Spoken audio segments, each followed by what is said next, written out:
What's up, everybody? Welcome to a brand new episode of Part of the Problem. I am Dave Smith. He is Robbie the Fire Bernstein. How you feeling, sir? I'm doing well, Davey Smith. How about you? Very good. Very good. Can't complain. Busy, as is the new normal. I did Piers Morgan's show this morning, and then I did Ben Swan's show, which was cool. I've never done his show before. I've been a big fan of Ben Swan for many years. So look for both of those. I think should be up soon. Piers Morgan's usually out later the day that I record. I'm not sure when Ben Swan's Truth and Media was it show will be feisty out. again? Oh yeah, it was. I ended up losing. I ended up losing my mind on this one, because I was on there with. So at first, he does this thing sometimes. First of all, I never know what they give you. No information on that show, which there's something kind of cool about that. I kind of like that. Like, I don't know what the topic's going to be. I don't know who else is going to be on the panel. And that adds, when you do so many of these shows, there's almost like something fun about that. Like you ever, when you do like, Rob, you ever do one of those like themed stand-up shows where it's like no material? You just go on stage and like, here's the thing. I'm going to throw a topic at you and you riff off it. It's like, you don't want to do that every day, but there is something kind of fun about doing it once in a while. So we start, and then he does this thing where we start the panel, and then like he'll like two people will leave and two other people will come on, and then so I was there for the whole thing. So at first it was like a real just respectful, like no one was interrupting, and we're just all making our points. And then he brought Joe Walsh on, and he started calling Tulsi Gabbard a Russian asset, and that's why I couldn't take it. I just lost it. I think I might have called him the dumbest human being alive at one point. And I said, there was one point where he starts like, we start talking about the war in Ukraine. This is after he called Tulsi Gabbard a Russian asset. And then he called her a Russian asset spewing Putin propaganda. And then he started talking about the war in Ukraine, and they came back to me, and I was like, Pierce, I didn't realize I'd be doing this panel with a Ukrainian asset spewing Zelensky propaganda. And, I don't know. I called him brain dead a few times. Yeah, anyway. Did he have any evidence to support this claim that No. Tulsi Gabbard's a Russian asset? She always agrees with Vladimir Putin. That's the claim. And I pointed out, because I just find it to be such a particularly like despicable smear. Because it is like, there's something about it where you're calling someone a traitor to their country, and especially someone who's like served in the military, I believe is still in the military. It's just wild. And and it's so stupid. I made all the obvious points on it where I was just like, if, because he at one point said something about how like, well, Putin's happy to see her in there. And I was like, who cares? Like if some in the year 2002, if someone was standing up and saying Iraq doesn't have weapons of mass destruction and they weren't involved in 9/11, Saddam Hussein would probably be happy to see that person in there. But what does that mean? Nothing. That just means that person's right. Who cares what Saddam wants? Anyway, it'll be up later. I'll share it on social media and stuff. So you guys can, I hope you enjoy it. It is what it is. It was kind of fun. Anyway, so let's get into some stuff for today. I thought we should start here. So I was at the UFC on Saturday. I am now in Trump's cabinet. It's what position is not exactly clear. No, I didn't meet Trump. Did hang out with Vivek Ramaswamy a bunch, and it was just a great time. The UFC was excellent. But it's something I've been thinking about a lot. Something we've been talking about on the show, that there has been this enormous cultural shift that seems to have happened that has kind of, I think, caught a lot of people by surprise, and myself included to some degree. I did not realize the level to which the hysteria about Donald Trump winning does not have the same energy that it used to have. And now look, I'm not trying to overstate this or pretend that the UFC is some type of like scientific random sample of Manhattanites or something like that. You know, like obviously this is kind of his, you know, demo, but there still is just something amazing, Rob. I don't know if you've seen any of the, if you saw John Jones post-fight, right? So he does the Trump dance, and then he runs over to Donald Trump and gives him the belt. Which Trump wanted to keep. You could tell. Trump had a second there where he goes, I earned this. I know I didn't fight, but you all know I'd be better at this than you are. I'm the UFC heavyweight champion, didn't even plan on competing, and I won it. But there were football players. They're doing that as like an end zone dance now. And there's something going on here. And it feels to me like culturally speaking, not saying like politically, but cultural, it does feel like there's like it feels like a coup de main.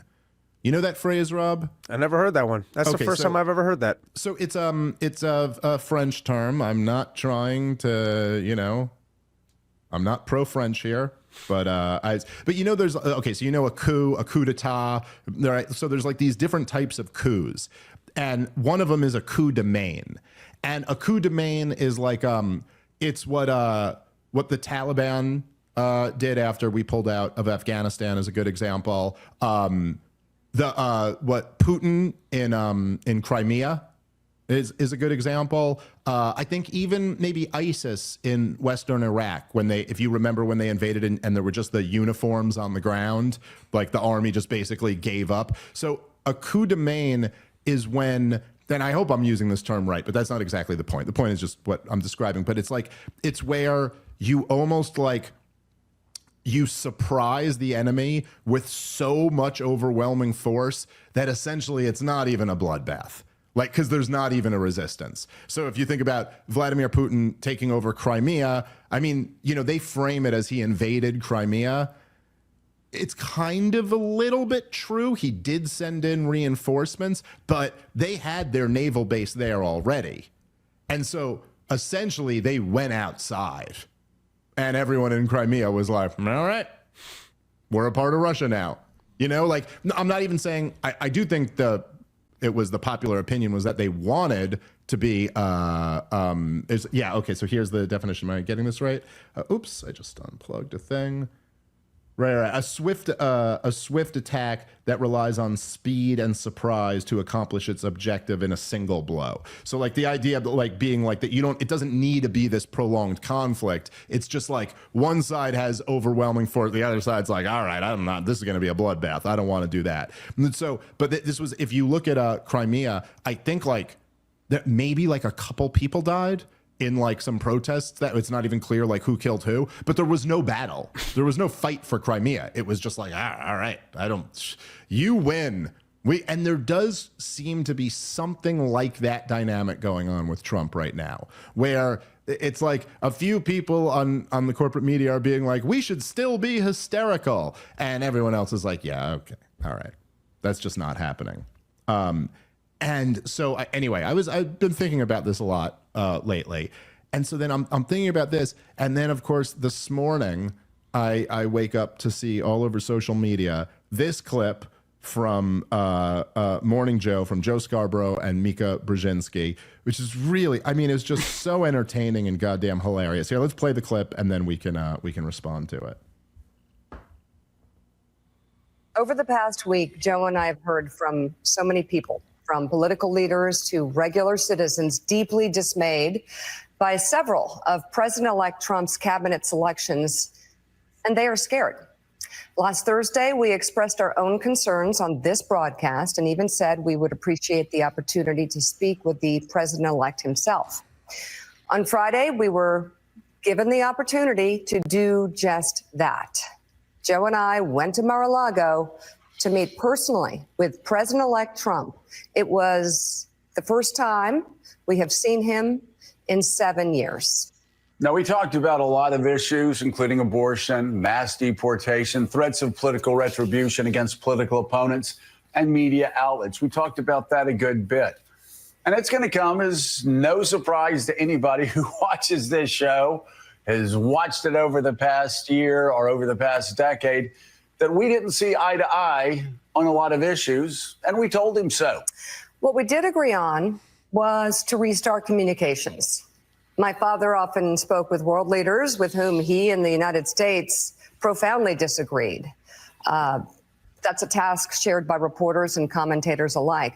We had not spoken to President Trump since March of 2020, other than a personal call Joe made to Trump on the morning after the attempt on his life in Butler, Pennsylvania.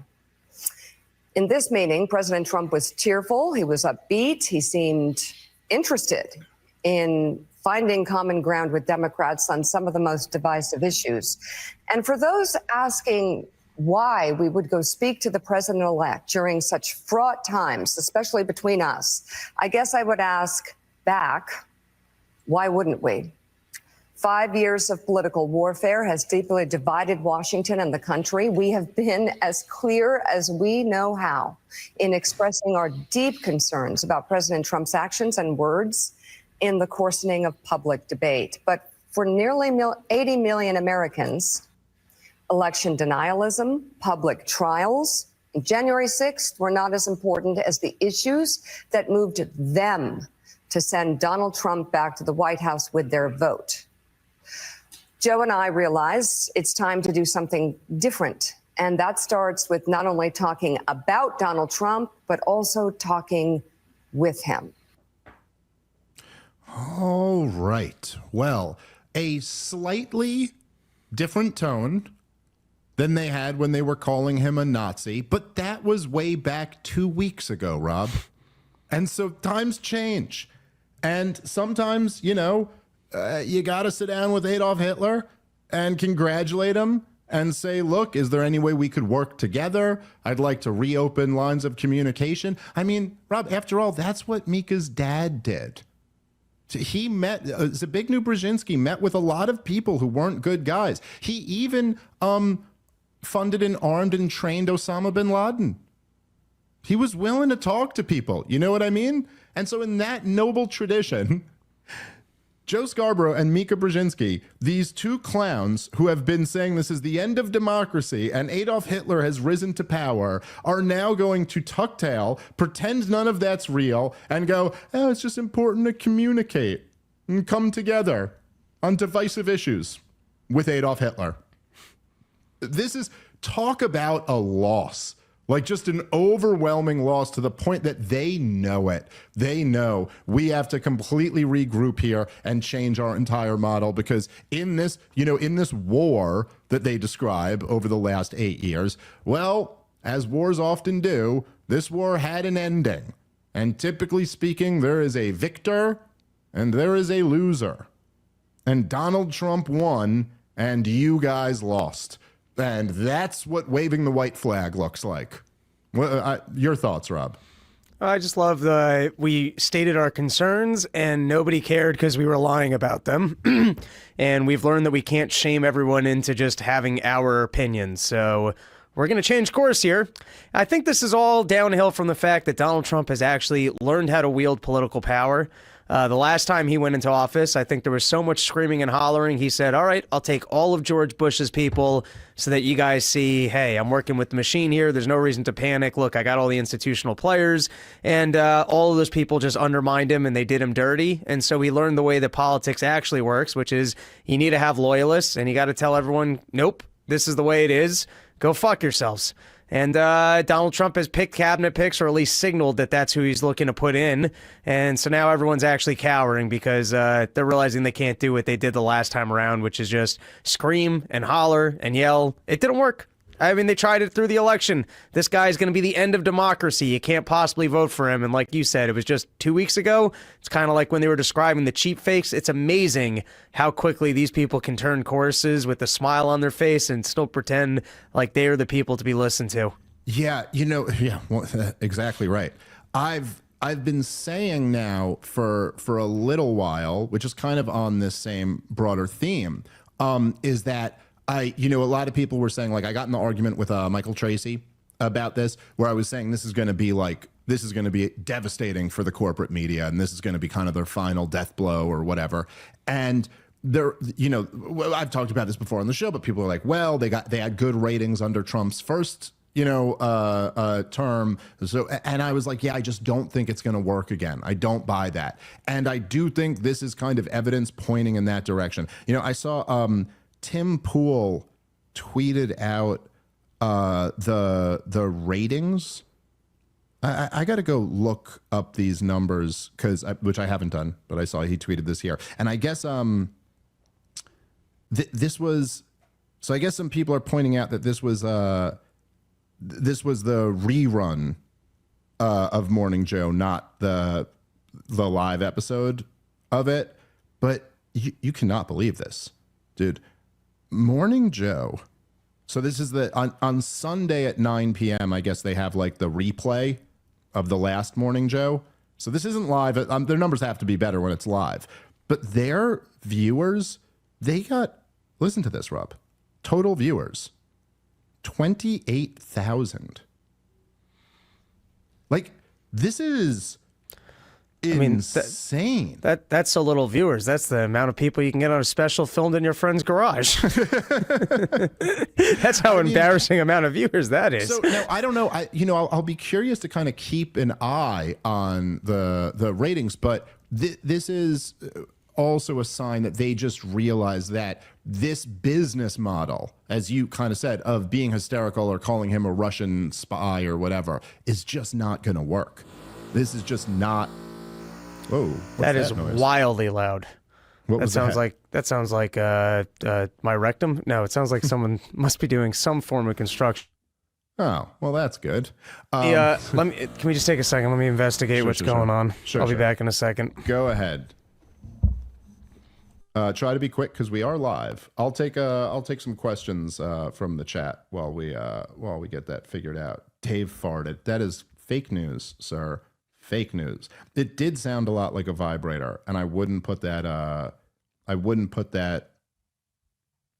beyond Rob's range of possibilities. Okay, let me see. Sorry, what? Yeah, a lot of people are hitting the vibrator comment. I don't know if that's exactly right.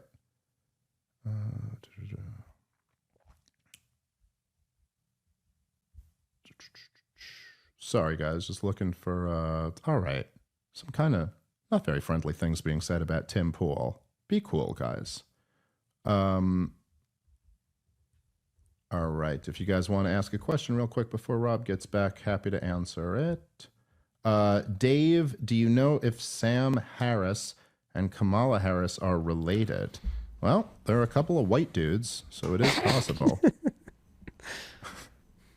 I don't believe there's any relation there. Okay, let's move back. Oh, by the way, I should, and I guess we could get into this as the next topic, but I should mention, and we'll set up the. Well, of course, I will have him back on in the next couple days to promote it. But Scott Horton's book, Provoked, finally here. I mean, I'm holding an advanced copy, so that's maybe not the best way to do it, but Provoked by Scott Horton is available now all over the place. I know provokedbook.com is his site, but you can get it on Amazon and all that other stuff. I don't actually know. I'll ask him when he's here what the best way to purchase the book to help him is. I know I just got a couple copies off of Amazon just because I always think those rankings are just helpful to generate more sales.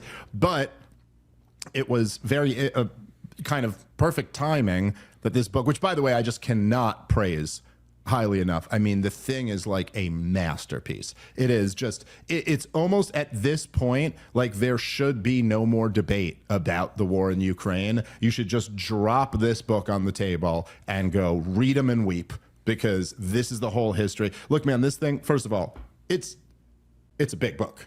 Okay, there's a lot in here, but literally when you look inside, it's not quite as intimidating as it seems, because half the thing is freaking footnotes. Sorry, I'm out of frame here a little bit. It's just all footnotes. For every claim he's making, he's like, and here, go look it up. This is true. Oh, does this sound like a pretty crazy claim to be making? Yeah, it is, but it's also true. And it's just a devastating case of how DC and the West and NATO just provoked this conflict over and over and over again until it led to the catastrophe that's playing right now in Ukraine. All right, guys, let's take a moment and thank our sponsor for today's show, which is Crowd Health, longtime sponsors. We love these guys. It's an amazing company.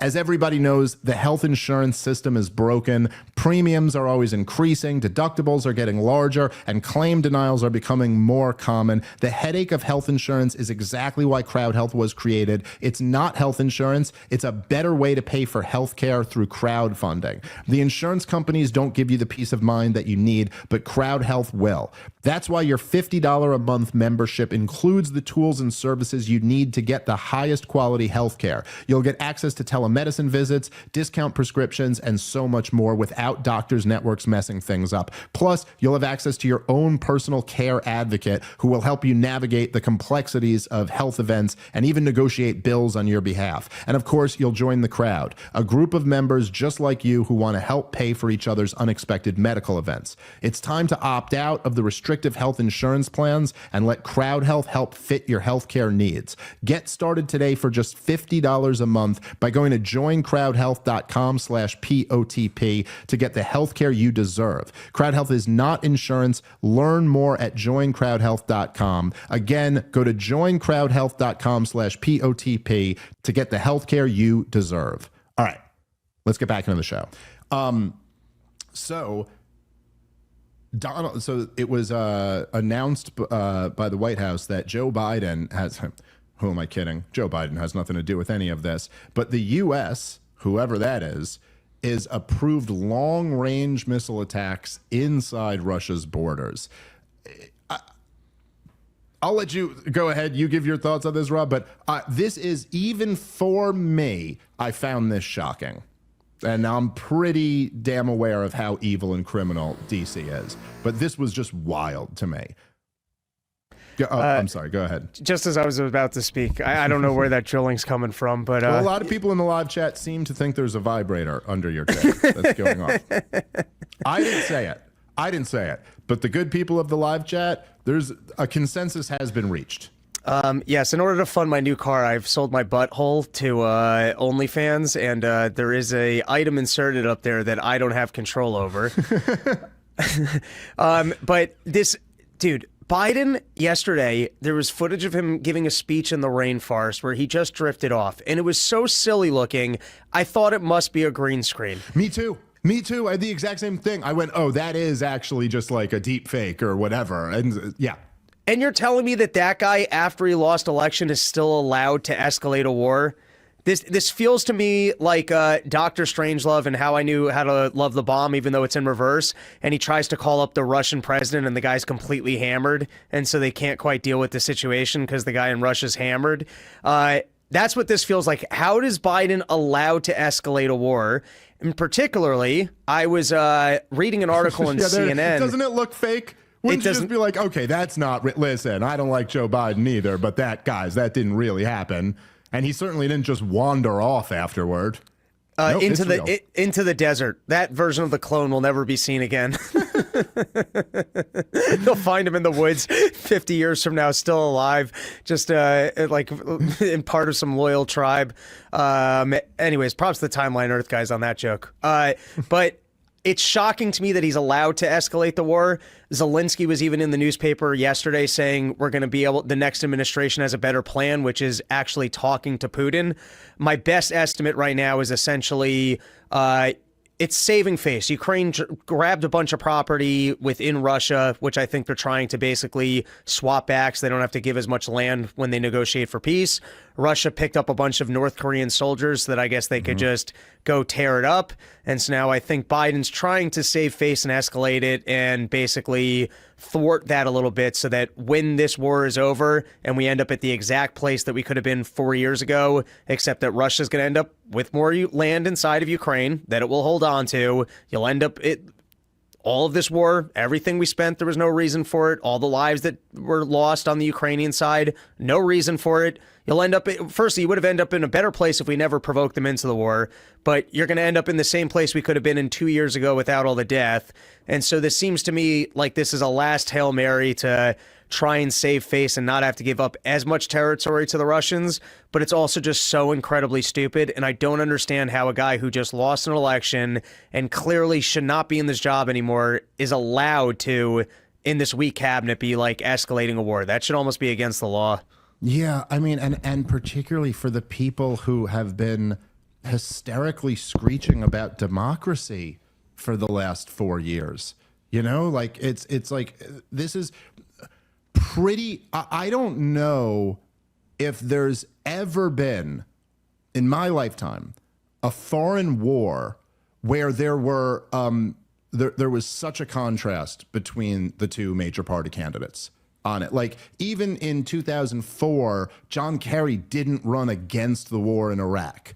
He kind of said it was wrong to invade, but we're there now. And so we got like, there was kind of like, it wasn't like he was running on pull out right now and George W. Bush was running on stay there forever. Maybe you could say Obama McCain on Iraq was a pretty big contrast, right? But this would almost be like if Obama won the election and then in the lame duck period, George W. Bush announced the surge.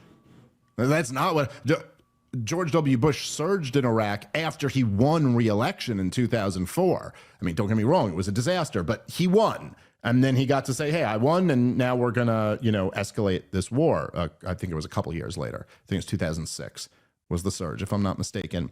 I got to go back and reread more Scott Horton. But I'm pretty sure I'm right about that. But, this is the one side said, hey, we don't need to be fighting this war. We can negotiate this away. I want the dying to stop. That's it.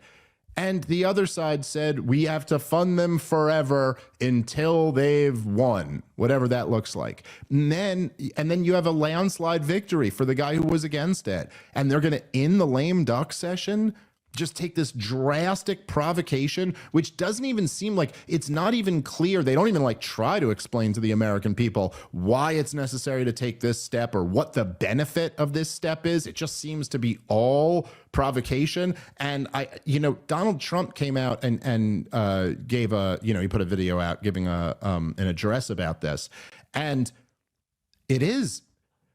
it seems to me almost like, okay, because we're all kind of wondering, well, what are they going to do? And this is really the time, particularly, and nobody's been confirmed by the Senate yet, but particularly if Tulsi Gabbard is in charge of the intelligence community and Matt Gaetz is in charge of the Justice Department, well, it's going to be a lot trickier for them to box him in the same method that they did last time. But the thing is, those people aren't in charge yet.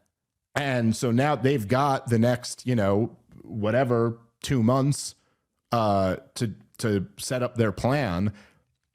And it does seem like maybe this is part of it, is that they're trying to box Donald Trump into a situation where he's not going to be able to end this war. And maybe they can provoke Putin to do something where then Donald Trump would look weak if he didn't, continue the war going or something like that. So I do think it was powerful that Trump kind of came out. I think that speech was as much for Vladimir Putin as it was for anybody else to be like, hey, just a reminder, in 2 months, somebody who's willing to negotiate is coming in here. So don't do anything too crazy right now, because that sure would be a big mistake. But it is as you said, just a wild flaw in the entire system that this even could be done, that you even could do this, that a senile guy who was so mentally incapacitated that he had to drop out of his reelection campaign, and then they lose this huge, Donald Trump wins a huge victory on election day, and then they can just say on an issue of such importance that, well, we're just going to do exactly the opposite of what the guy just ran and won on. I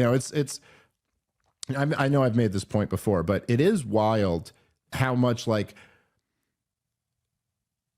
the people who say they love democracy so much, they are totally unconcerned with where the American people are on the issue of war. They just don't care at all. Every time, it's like the Americans have never had a referendum on being the policeman of the world or being constantly involved in wars, let alone this particular war. There's never been oh, let's have an up or down vote, see where Americans stand. all you can really see is that the anti-war candidates for president almost always have an enormous advantage over the war hawks. You know, like it pointed out, it's like, this is why Obama beats Hillary Clinton. This is why Trump beats Hillary Clinton. This is why Obama beats McCain. This is why Trump beats Kamala Harris. Like, the candidate who's more anti-war seems to win a lot. And then it's like, oh, doesn't matter. We're just going to do that anyway. It is wild. Yeah, a lot of that is because we're insulated from the problems of war, which is the reason you don't see quite the, like what you did during Vietnam, is because we don't have to go fight in Ukraine right now. And if you did have to fight in Ukraine, it was because you volunteered to be in the army. On top of which, with the way the Federal Reserve prints and spends money, while inflation is more on people's minds, it's not quite like war rations during World War II that you weren't able to get meat. And so they've done a very good job of trying to pick fights that our soldiers don't have to get involved in, and also, just printing all the money so that we don't quite have to feel the pain of it. Yeah, well, that's right. That's the whole game. But that's it. I hope Trump goes ape shit on this and goes, like, I already had this thing practically negotiated. Knock it off.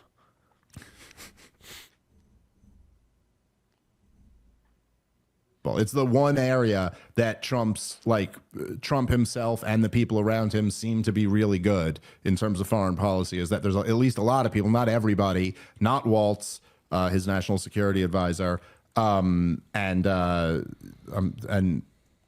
not sure, even Rubio, I think, was decent enough on Ukraine and has said some things about Ukraine that were pretty good. But Pete Hegseth has said great things about Ukraine. J.D. Vance is great on Ukraine, and like a whole bunch of the other people around him, Tucker Carlson and David Sachs, and I think Elon Musk even is pretty good on this issue. So there's all of these people around him, including the new commander-in-chief, who want to end this war that could have been ended before it started. And yet here we are. All right, guys, let's take a moment and thank our sponsor for today's show, which is Proton VPN. Proton created Proton VPN to further protect the journalists, activists, and everyday citizens who use Proton Mail. Proton VPN breaks down the barriers of internet censorship, allowing you to access restricted online content. Proton's secure VPN sends your internet traffic through an encrypted VPN tunnel to keep your browsing data safe, even over public or untrusted internet connections. As a Swiss VPN provider, Proton does not log user activity or share data with third parties. Their anonymous VPN service keeps your browsing history private and enables an internet without surveillance. Proton VPN is available on all of your devices, including PCs, Macs, smartphones, even routers. A secure internet connection you can trust is essential to maintaining your privacy on your laptop at home, your mobile device on the road, or your workstation at the office. To check out an exclusive and limited time offer, go to protonvpn.com/Dave Smith. Again, this is a limited time offer, so go check it out today. protonvpn.com/Dave Smith. All right, let's get back into the show. Here, I have to show you this. I covered it on the last Run Your Mouth, but this was in CNN yesterday. Natalie, if you're there, if you can just add it to the screen. I have it right here. So the article was Zelensky says, here, we don't need all this other stuff here. Hold on. People don't need to see my chase. Zelensky says Ukraine war will end faster under Trump presidency. And then here was the quote. He said that the war will end faster with the policy of this team that will now lead the White House, referring to the incoming Trump administration. This is their approach, their promise to their society, and also very important to them, he added. Zelensky stressed that on Ukraine's part, we must do everything to ensure that the war ends next year through diplomatic means. Well, there you go. That's where he's pretty like, promising. he's like, hey, the new people, they're not going to make us go fight and die. They're actually willing to have a conversation with Putin and put an end to this. So it's interesting because it's always been kind of unclear, like the position that Zelensky was in. And sure, you could look at lots of times where he's begging for more money, demanding more money and all this stuff. But he also was in the process of negotiating an end to this war a couple months into it. And it was the West that made him stop. And so you do kind of wonder, like at a certain point, you know, I'm sure he doesn't want this war to end with the worst case scenario for him personally, which is pretty bad, which is that the Russians ultimately get their hands on him. And I don't think the Russians would like Muammar Gaddafi him, but they'll certainly bring him back to Russia and give him a sham trial and then throw him in a Russian prison. And that is not where you want to end up if you're Zelensky. So I'm sure that, you know, like, that doesn't surprise me that this is his attitude toward it. No. Anyway, okay, let's, by the way, let's switch gears because I do want to get into this Bernie Sanders thing. And I'm not sure exactly how much time it'll take. So let's get into this a little bit, because I also do find this to be another kind of fascinating development in the political landscape. And so one of the things that's happening here, so like I was arguing with Ryan Grimm on Twitter last night and into this morning, who, by the way, I like very much. I really do respect him, and I enjoy all those guys at the Breaking Points team, Crystal and Sagar and Ryan and Emily. I think they're all great. And now Ryan, I think it's fair to characterize him as like an anti-war leftist. And one of I've noticed there's this kind of, so one of the dynamic that I'm referring to is that a lot of leftists right now, particularly kind of like the Bernie Sanders wing of the Democratic Party, are kind of having like an "I told you so" moment. Which makes sense, and to some degree they get to do that. You know, they still have this feeling that Bernie Sanders would have defeated Donald Trump in 2016, and it's only because the DNC stole it from him that we got a President Donald Trump to begin with. And all of this stuff about like all of the woke insanity things that the corporate liberals like to focus on, and all of this like, you know, threat to democracy and January 6th and all of this just doesn't move the needle with anyone. But if you actually had principled leftists who were talking about a message that resonated with the working class, you could win, and Bernie Sanders would have won. And I don't know if that's actually true or not, but I'll admit they have an argument to be made. Like, I don't know, but there is a point. And so that's kind of been an interesting thing to watch that emerge. And anyway, so the argument I was getting in with Ryan was over Social Security, and it started because, well, Kyle Kulinski, again, who I don't have anything against. I've done his show before, and he's treated me with nothing but respect, and I want to show him the same. But he had this really awful post where he essentially, here, I mean, we could even pull it up, I guess, if you want to. If I'm going to talk about this, I might as well get what he said right. So here, hold on, I'll send it over to you, Natalie. Just give me 1 second. That's right. Oh, I didn't quote tweet him. Sorry, I replied to him. So this is, see, out of respect. I didn't quote tweet him. I'm not trying to come at you like that, bro. Hold on here. I'll send it over to you, Natalie. Okay, there you go. So he essentially he was responding to a Vivek Ramaswamy video, and he wrote that his tweet is poverty rate for seniors before Social Security 40%, poverty rate for seniors after Social Security 10%. Vivek wants grandma to starve. That's his take. And look, this was particularly awful because the video that he pulled up, do you have it up, Natalie? So let me just try to like paint the picture here for you of what I saw and why I responded to this on Twitter. Because this is, first off, you know, Vivek's a friend of mine, and I like him very much, and I think he is essentially correct on, I don't know, 90% of the things that he discusses. And, you know, my only critique of Vivek as far as the Doge stuff goes is that he's not going further. You know what I mean? Like whatever Vivek Ramaswamy wants to cut out of the federal government, I want to cut that and then some more. So here, if you could just scroll up, Natalie, to the so if you see his response here, so click on his tweet, and then I want to show the video that he's responding to, okay? Oh, is this going to give us trouble here? Can you see? Because there's, yeah, if you go, hold on, if you go down, he's quote tweeting a video. I know it got community noted. It wasn't like that before. I have a plan for how we fix Social Security, and it's brilliant, Dave Smith. Do you? Yes. So instead of having government just take all of our money and spend it and pretend like they're saving it, why isn't Nancy Pelosi investing it? It would be better.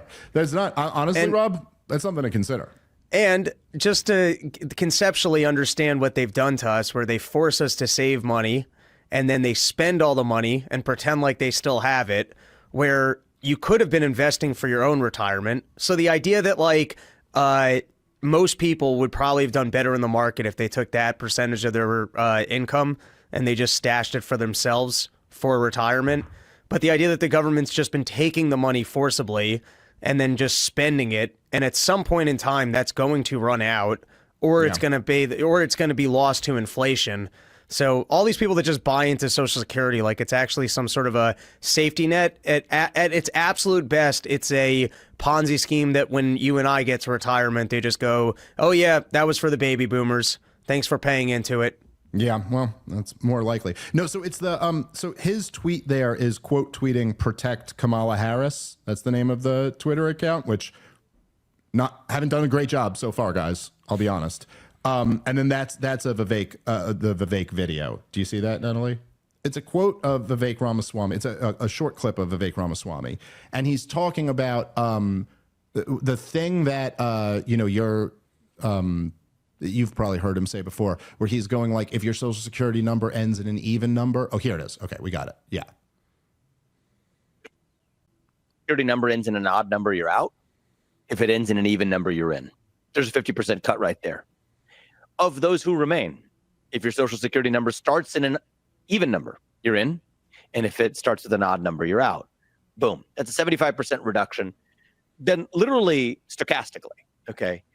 One of the virtues of that. Okay, so that's it. That's the clip that was tweeted. Okay, so then Kyle takes this and posts what I said about the poverty rate for seniors was 40% before Social Security, and it was only 10% after Social Security.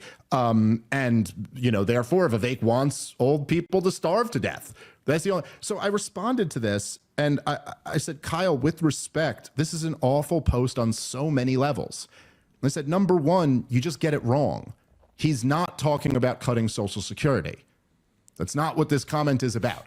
This is his argument of the legality of firing bureaucrats and having mass layoffs. Is he was saying it's illegal to like target people and fire them, but it's legal if it's random. So you could just say, hey, if your Social Security number ends in an even number, you're fired. He's talking about gutting 3-letter agencies. He's not talking about cutting Social Security. So number one, you just objectively got it wrong.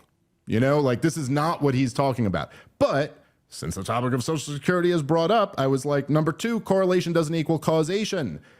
Just looking at the poverty rates doesn't tell you anything. It doesn't tell you that Social Security is responsible for the poverty rate. I said, for example, the poverty rate has fallen since I was born.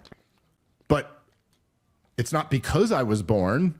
And it's not like if somebody were like, oh my God, if Dave dies, then the poverty rate will go back up. You know what I'm saying? Like you can't just look at the raw poverty rate. This was in the middle of the Great Depression. There were many factors affecting the poverty rate of old people. Social Security is not the only one. So the 40% to 10% thing doesn't even really make sense. I said, number three, the young people who pay into Social Security are poorer than the old people who receive it.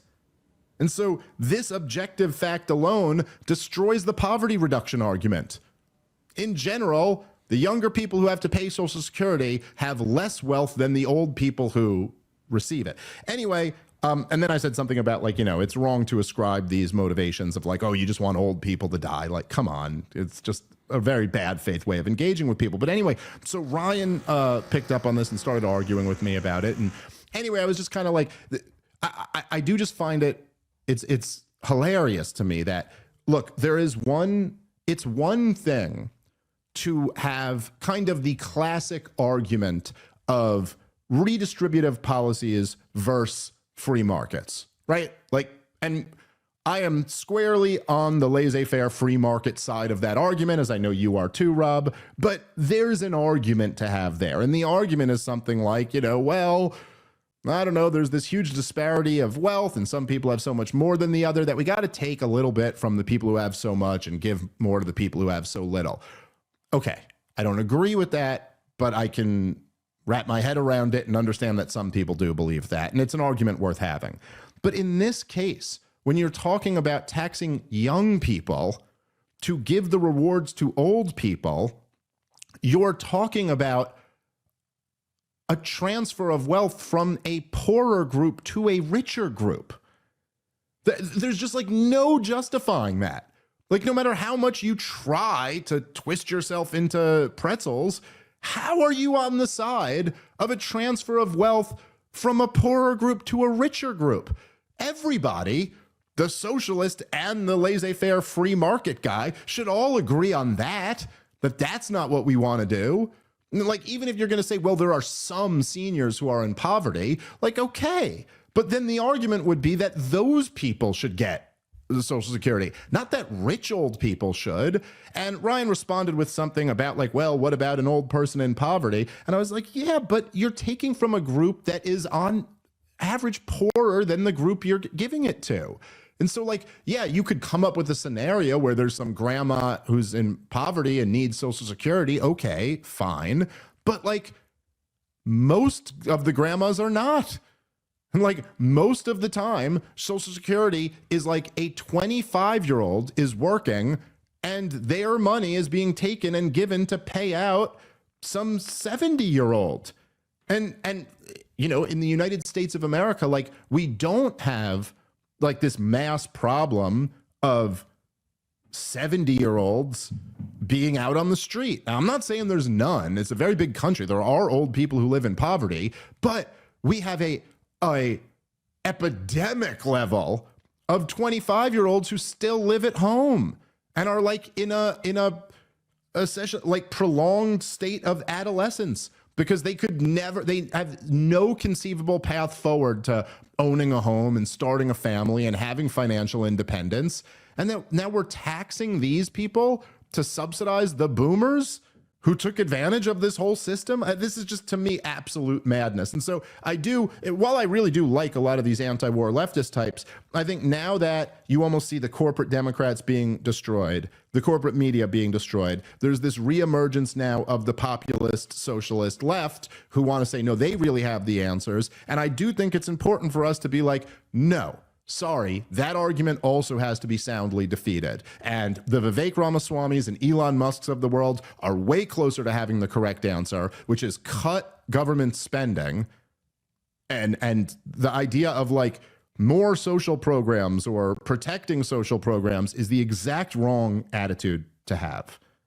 All right, guys, let's take a moment and thank our sponsor for today's show. Brand new sponsor. We're thrilled to have them on board, and they are Tax Network USA. Do you owe back taxes? Are your tax returns still unfiled?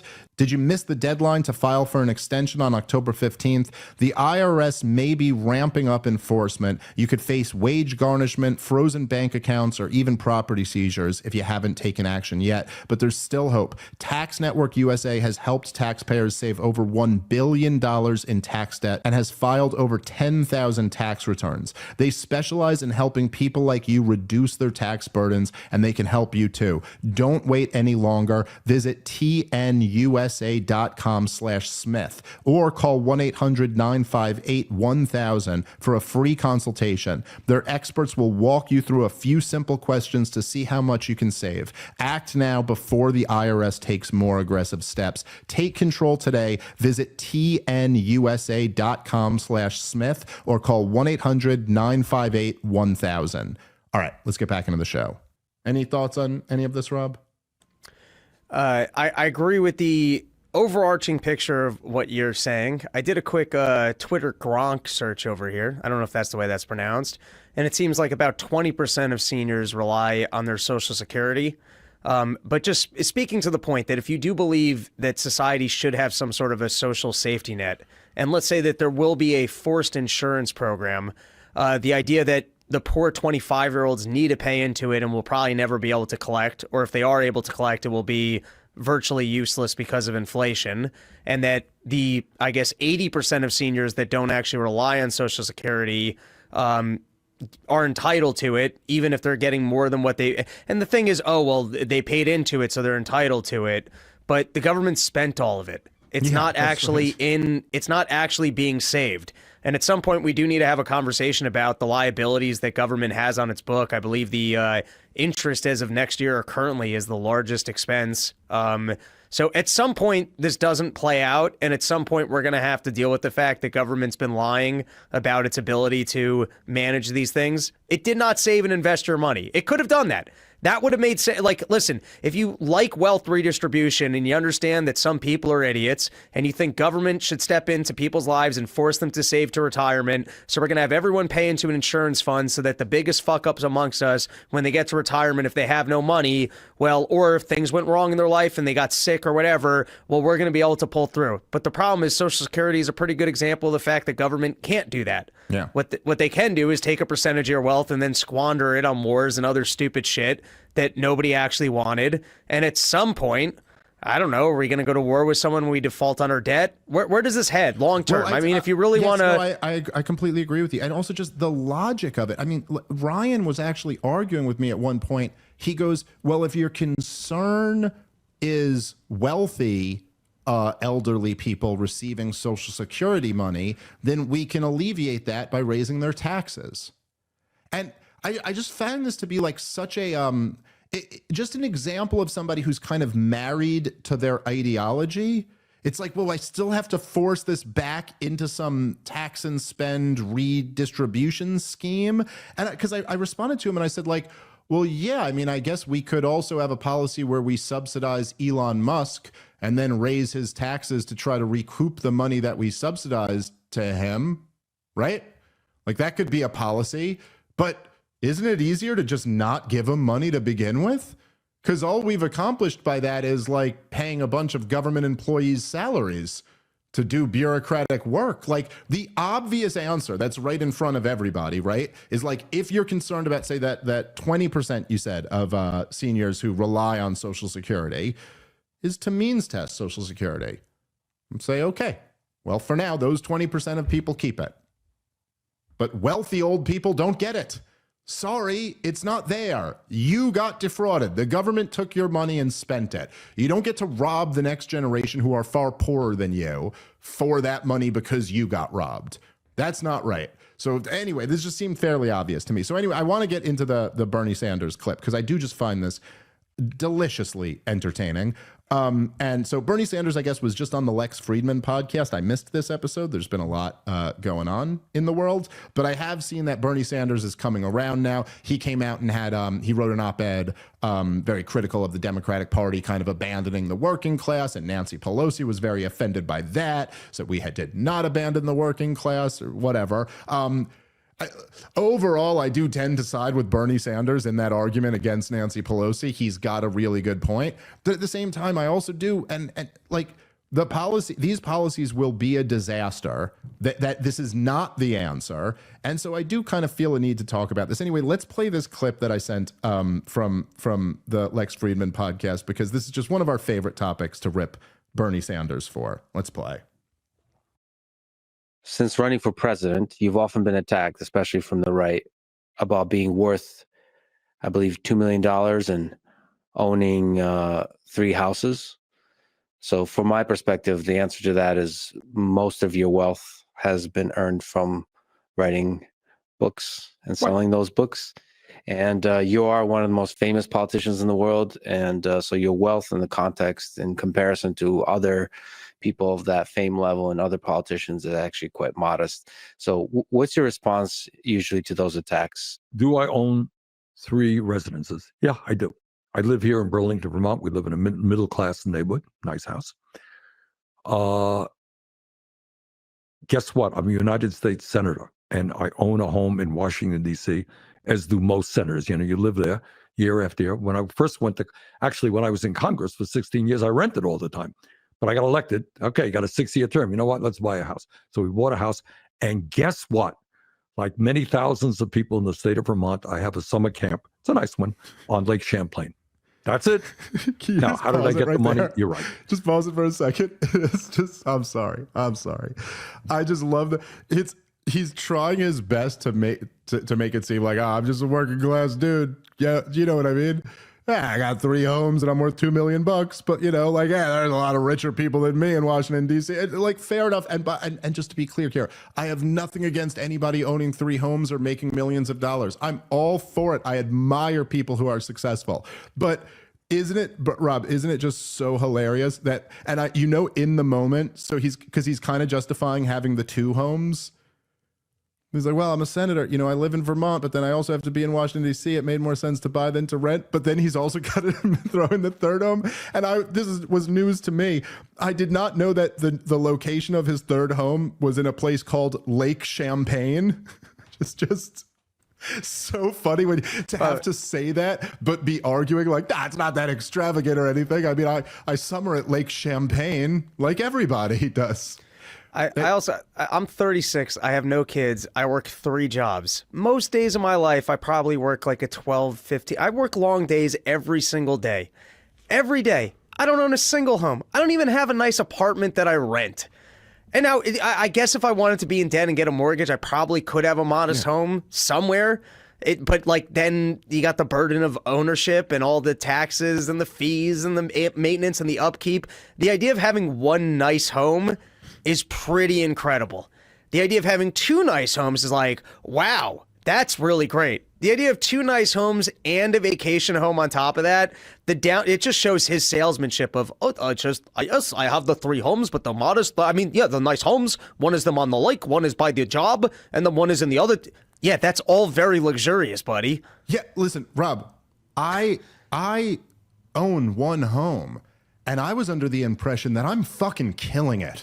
Okay? Things are going so great, dude. I own a nice home. Like, it's just, look, if you want to be real here, again, just own it. Like, yeah, you're doing phenomenally well. You get book deals, people like to bribe you, and I was able to write books about being a socialist where I made a lot of money, and I will not be sharing that wealth. Yeah, I mean, look, dude, it's just, okay, you own 3 homes and you're a millionaire. That is just objectively doing really well. And I'm sorry if you're talking to any audience, it's like, I remember literally just the other day, I had some socialist on Twitter who was saying, he's like, oh, Dave, you don't represent the working class. You're a rich podcaster or something like that. And I was like, okay. What can I really argue with that for? Yeah, I'm not claiming to have the same life as somebody who's a construction worker. Okay, fine. Like, I don't know. Well, okay. But if that applies to me, then why does that not apply to millionaire with 3 homes? Again, I have nothing against that. It's just the hypocrisy is just insane. Hey, let's play a little bit more. I also just love the, I only advocate for redistributing other people's wealth. Yeah. I want to keep my money. It is. My money I earned. I wrote a book. People liked it, so it's mine. Right. Well, here, let's play a few more minutes of this. I wrote 2 best-selling books, including this book on capitalism. It was New York Times bestseller for a while. And also another book was a youth book. And I make, I don't know, $175,000 a year. And that's more or less how I became the zillionaire. You got to pause again. I should also mention that sometimes because imagine, even just the way he says I make $175,000 a year is listen, dude, this is a fucking very, very modest salary here. It's like, listen, dude, having your 3rd home on Lake Champlain being worth $2 million and making $175,000 a year, if you're talking to regular people, that's killing it. I don't know what to say here, dude. That's only $175,000 a year. Now, I understand. Believe me, I particularly understand because I'm friends with a whole lot of really, really successful people who make way, way, way more money than I make, And okay, yes, it's true that when you're hanging out, how I'm doing in life may sound very good to you, but believe me, when I'm going and hanging out with Rogan and Patrick Bet David and Vivek Ramaswamy and these guys, you know, if I hang out with Andrew Schultz or Tim Dillon, it's like, oof, you think I'm doing good? Not compared to those guys. But still, you got to have some sense of perspective here when you're talking about your third home on Lake Champlain and your $2 million net worth and your $175,000 a year salary. That is doing very, very well compared to the overwhelming majority of not just Americans, let alone the world. You know what I mean? Like, you're doing very well. But again, here, and this is the thing that somehow this does not, Sanders supporters or Democratic Socialists, types like this attack somehow does not seem to land. And they seem to go like, no, whatever. He's still advocating for a system where his taxes would be much higher. But I'm sorry.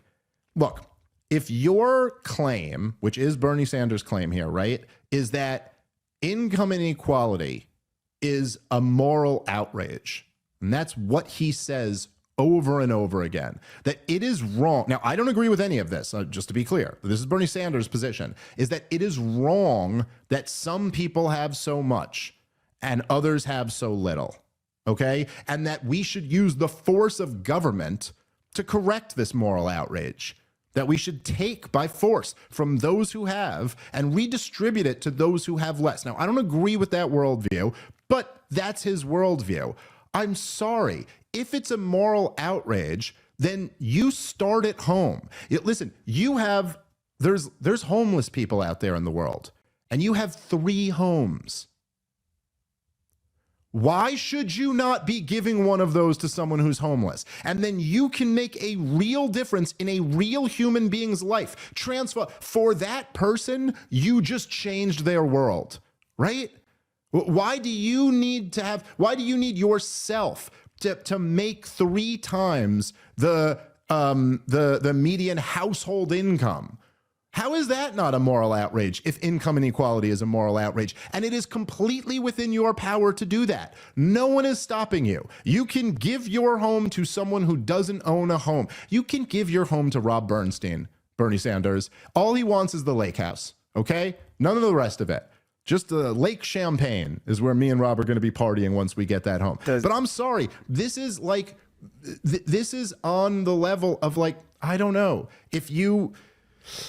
what is it for a libertarian? If you were like, if I was just like, hey, it's wrong, I'm against the war on drugs, I don't think people should be locked up in cages for nonviolent victimless crimes. And then you found out that I was locking someone up in a cage in my basement for the crime of having drugs on them. You'd be like, whoa, well, then screw you, dude. You're a total hypocrite. I'm never going to take anything you say seriously ever again, because what? You're doing the exact thing that you claim is such a moral outrage. I'm sorry. That this is the exact same thing, or the logic is the same. That why do you get to, and so anyway, I guess the point ultimately is that this whole thing is a scam. It's all a big scam. You write a book about how awful it is that some people have so much while other people have so little, and you make millions of dollars off of it, and then you keep it all? What? Like, again, if Bernie Sanders did this, even if it was within reason, right? Like, let's say that Bernie Sanders made millions of dollars off of his book, and he goes, I'm going to keep $500,000 of, say, the $2 million I made off my book, and I'll give the other $1.5 million to a charity or to distribute it to people with less money or something like that. It'd be hard to, listen, I'd still disagree with socialism, but you'd go, hey, look, man, this is a dude who practices what he preaches. You know, this is a dude who really believes in that shit. But if you're not going to do that, and then, you know, when you look at his actual tax returns that he puts out and how he like itemized his deductions so he could pay the lowest possible, I think he paid like 12% in federal income tax or something like this. Pay substantially less income taxes than I pay. Or a percentage, I should say. I don't know about total. But, you know, and then he like listed his wife as a dependent, like used all these tricks to pay as little taxes as possible. Like, I'm sorry, but if you're ranting against the millionaires and billionaires, and then you become a millionaire, and then you start just ranting against the billionaires, and then almost kind of like this mocking of people who would even like point this out. Sorry, dude, this is really weak. really weak hypocrisy. Listen, I'm sorry. What can I say? I like ahead. to have caviar on the weekends. It's nice. yeah. It's simple caviar. He's a champagne socialist, literally, on Lake Champlain. All right. Thank you guys so much for listening. We'll be back tomorrow with a brand new episode. Catch you next time. Peace.